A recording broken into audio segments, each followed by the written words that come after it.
राधे राधे दोस्तों, नमस्कार। आज हम पाठ करेंगे पुरुषोत्तम महात्म्य के 26वें अध्याय का गृहीत नियम त्याग। चलिए शुरू करते हैं। अब उद्यापन के पीछे व्रत नियमों का त्याग कहते हैं।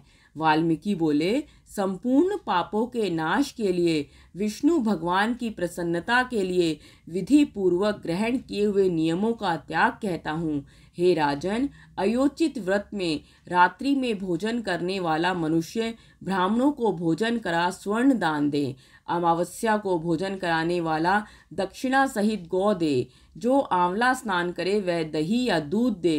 हे राजन, फलों के नियम में फल दान करें, किंतु तेल न हो तो घी दे, घी न हो तो तेल दें। हे राजन, पृथ्वी में शयन करने वाला भगवत प्रियजन सुख देने वाली तकिया और चद्दर सहित शैया दे। पत्तल में भोजन करने वाला घी खांड का भोजन कराए। मौन व्रत करने पर स्त्री पुरुषों को चिकने पदार्थ श्रेष्ठ भोजन करा स्वर्ण सहित घंटा तिल दें। हे राजन, नख के धारण करने वाला बुद्धिमान पुरुष दर्पण दे। जूता पहिरना छोड़ा होए तो जूतियों का जोड़ा दे। नमक त्यागने से अनेक प्रकार के रस दे। दीपदान करता हो तो पात्र सहित दीपदान दे। भक्ति से अधिमास में जो मनुष्य इस प्रकार करता है वह सदा बैकुंठ वास करता है। व्रत की संपूर्णता के लिए एक पल दें और एकांतर उपवास कर वस्त्र सहित स्वर्ण से युक्त मिट्टी या सोने का 8 घड़ा दें। पुरुषोत्तम मास के अंत में छाता जूतों सहित 3 लड्डू दें। सबके अभाव में बोझ ले जाने वाला बैल दें। हे राजन, सब व्रतों का सिद्धदाता ब्राह्मण का वाक्य याद रखना। जो मनुष्य एक अन्न से मल मास को बिताता है वह मनुष्य चतुर्भुज विष्णु रूप हो परम गति को प्राप्त करता है।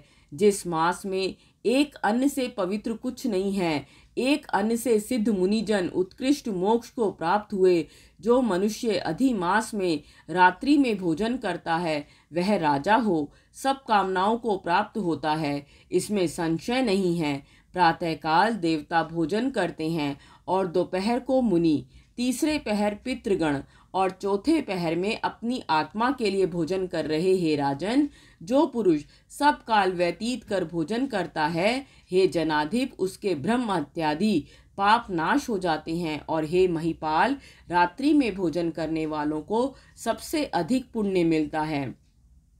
वह मनुष्य प्रतिदिन अश्वमेघ का फल पाता है। जो हरि भक्त अधिमास में उड़द ना खाए वह सब पापों से छूट विष्णु लोक जाता है। पापात्मा ब्राह्मण भी यदि कोल्हू चलाता है तो हे राजन, वह तिल तिरस्कार के बराबर वर्ष तक नरक में चांडाल योनि पाता है, कोढ़ी होता है। जो मनुष्य इस मास में शुक्ल पक्ष और कृष्ण पक्ष की द्वादशी व्रत करता है वह विष्णु रूप हो, देवताओं से पूजित, अप्सराओं से सेवित हो विष्णु लोक जाता है। दशमी और द्वादशी को भगवान को प्रसन्नता के लिए भक्ति से जो एक बार भोजन करता है वह स्वर्ग जाता है। और हे राजन, कुशा आसन को न्या त्यागे। जो पुरुष कुशा से दस्त, कफ या रुधिर साफ करता है वह विष्ठा का कृमि होता है। कुशा अत्यंत पवित्र है क्योंकि कुशाहीन क्रिया वृथा है। कुशा की मूल में ब्रह्म, नीच बीच में जनार्दन भगवान और अग्रभाग में शंकर निवास करते हैं। अतः इससे मार्जन करें। शूद्र कुशा ना उखाड़े और कपला गाय का दूध ना पीवे।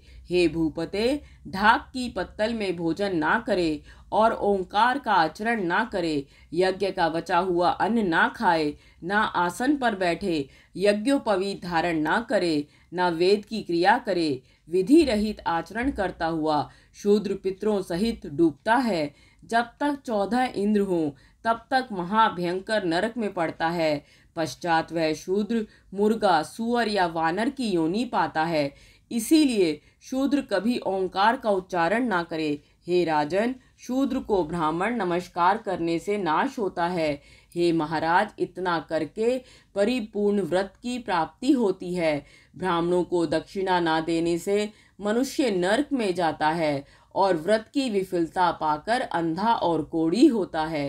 हे भूप श्रेष्ठ, मनुष्य ब्राह्मणों के वचन से ही स्वर्ग को जाता है। कल्याण की इच्छा करने वाला विद्वान पुरुष ब्राह्मणों के वचनों का उल्लंघन ना करे। यह मैंने उत्तम गुप्त धर्म बताया, जो कल्याणकारी, पापनाशक, फल देने वाला, मन को आनंद देता है। इसको भगवान की प्रसन्नता के लिए प्रतिदिन पढ़ें। हे राजन, जो मनुष्य इसको सदा सुनेगा या पढ़ेगा, वह योगीश्वर हरि भगवान उत्कृष्ट लोक को प्राप्त होता है। जय श्री कृष्णा। धन्यवाद। अब हम सुनेंगे इसका अगला अध्याय।